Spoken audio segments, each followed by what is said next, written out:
ఆ విభీషణుడు రాముణ్ణి సేవించాడు. అందుకే ఆ కుటుంబమే అప్పటి నుంచి ఇప్పటి వరకు కూడా ఇప్పటికీ సముద్ర గర్భంలో ఉన్న కాంచన లంకలో విభీషణుడు ఇప్పటికీ పూజ చేస్తూనే ఉంటాడని, ఇప్పటికీ విభీషణుడు చిరాయువై ఉన్నాడని పెద్దలు చెప్తారు. అనడమే ఒకానొకసారి నా దగ్గర చాలా కాలం ఉండేది, చదువుతానని పట్టుకెళ్ళి ఇవ్వకుండా పోయాడు ఒక ఆయన, ట్రాన్స్ఫర్ అయిపోయి. ఒకానొక మ్యాగజైన్లో ఒక విషయం వచ్చింది.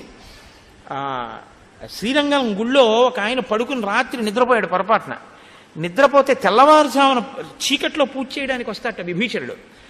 వాళ్ళు అక్కడ ఉన్నటువంటివి కొన్ని పువ్వులు అవి పట్టుకెళ్లడంలో ఈ వీణ్ణి కూడా బుట్టలో వేసి పట్టుకుపోయారు. అంటే వాళ్ళ పర్వతాకారముల ముందు ఈయన చిన్న కీటకం పట్టుకెళ్ళిపోతే ఆయన్ని కాంచనలంకకు పట్టుకుపోయారు. పూజామందిరంలో పెట్టారు ఆ బుట్ట.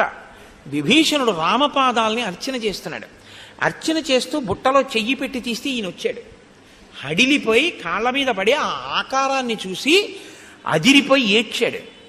పొరపాటున వచ్చావు కాబట్టి నిన్ను విడిచిపెడుతున్నానని మళ్ళీ రాక్షసులకిచ్చి శ్రీరంగంలో దింపేశారని అతను తన అనుభవాన్ని వివరించినటువంటి గాథ పడిందోసారి ఒక మ్యాగజైన్లో. అయితే మన దౌర్భాగ్యం ఏమిటంటే ఇలాంటి వాటికి వేటికి తగినంత ప్రచారం ఉండదు. అక్కర్లేనివి, అనవసరమైనవి, పనికిమాలిన వాళ్ళ మాటలు పెద్ద పెద్ద అక్షరాలతో వేసుకుంటాం. మనం ఆ స్థాయికి వచ్చేసాం. కాబట్టి ఒకానొకప్పుడు ఇప్పటికీ విభీషణుడు ఉన్నాడు అనడానికి రుజువులు దొరికాయి. మనకేమిటంటే మన పురాణంలో చెప్పామన్నారు అనుకోండి, మనం నమ్మం. అమెరికా వాడి శాటిలైట్కి ద్వారక దొరికిందని ఫోటో చూపించాడు అనుకోండి, మనం నమ్ముతాం. మన దరిద్రం ఏమిటంటే ప్రపంచానికి చెప్పిన దేశం ఇది అని మనకి నమ్మకం లేదు. అమెరికా వాడు చెప్తే మనం నమ్ముతాం. ఇప్పుడు మనకి మన వారధి మీద నమ్మకం ఉండదు. ఎవడో చెప్పాడు అనుకోండి, మనం నమ్ముతాం. అవును, ఆ సేతు మనం కట్టిందే అని నమ్ముతాం. ఆ స్థితికి మనం ఇవాళ జారిపోయాం.